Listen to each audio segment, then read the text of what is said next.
اطفاء نار الحاسد والباغی والمؤذی بالاحسان الیہ، کہ حاسد کے ساتھ بھی احسان کیا جائے تاکہ اس کے حسد کی آگ ٹھنڈی رہے۔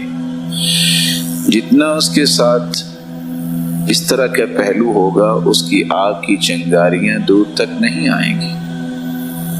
اس لیے اس بات کا بھی تذکرہ کیا گیا کہ رسول اکرم صلی اللہ علیہ وآلہ وسلم نے چونکہ مسلمانوں کو کچھ دعائیں اور اذکار بھی سکھائے ہیں، ان کا اہتمام بھی کیا جائے۔ اور جاہز نے کتنی خوبصورت بات کہی، فَإِذَا أَحْسَسْتَ رَحِمَكَ اللَّهُ مِنْ صَدِيقِكَ بِالْحَسَدِ، جب تمہیں احساس ہو کہ تمہارا دوست تم سے حسد کر رہا ہے، فَأَقْلِلْ مَا اسْتَطَعْتَ مِنْ مُخَالَطَتِهِ، تو اس کا سب سے آسان علاج یہ ہے کہ تم اس سے زیادہ ملنا جلنا ختم کر دو، اس سے ملاقاتیں کم کر دو۔ فَإِنَّهُ أَعْوَنُ الْأَشْيَاءِ لَكَ عَلَى مُسَالَمَتِهِ، یہ سب سے بہترین اور سب سے پاورفل علاج ہے۔ وَحَصِّنْ سِرَّكَ مِنْهُ تَسْلَمْ مِنْ شَرِّهِ، اور اپنے راز اس کے سامنے پہنچانے سے اپنے آپ کو روکو، تم اس کی شرارت سے محفوظ رہو گے۔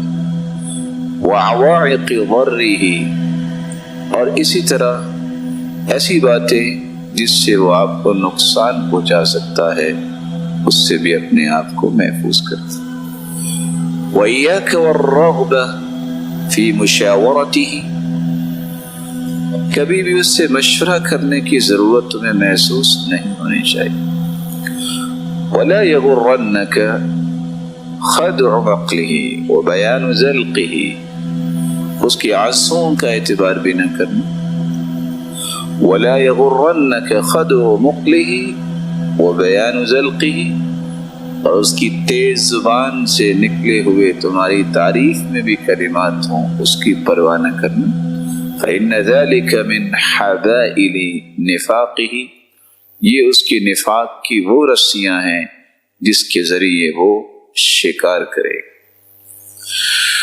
رسول اکرم صلی اللہ علیہ وسلم نے آخر میں فرمایا کہ جس طرح بغض اور حسد کرنا جائز نہیں اور ایک دوسرے کے بارے میں اس کی مخالفت میں اس کے پشت پیچھے باتیں کرنا جائز نہیں، مقاطعہ کرنا جائز نہیں، وہاں یہ بات یاد رہنی چاہیے کہ بھائی بھائی بن کے رہو۔